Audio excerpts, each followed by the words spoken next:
Behold, the crimson banner float o'er yonder turrets hoary, proclaiming days of mighty note and deeds of deathless glory.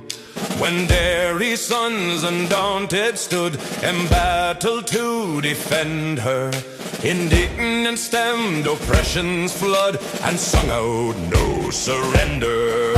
Old Derry's walls were firm and strong, well fenced in every quarter, each frowning bastion grim, along with culverin and mortar.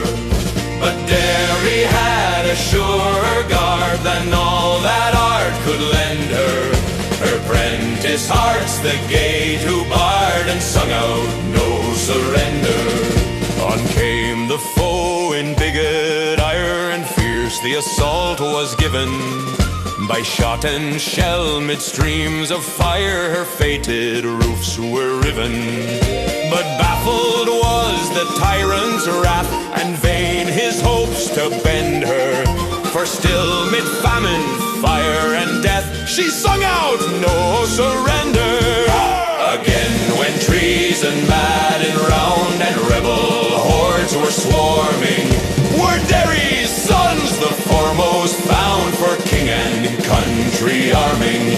Then forth they rushed at honour's call, from age to boyhood tender, again to man their virgin wall and sing out no surrender.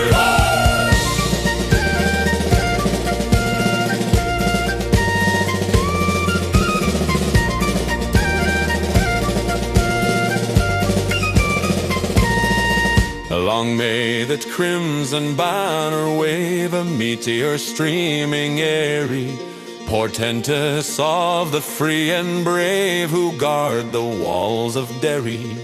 While Derry's sons alike defy pope, traitor, or pretender, and peal to heaven their prentice cry, their patriot, no surrender.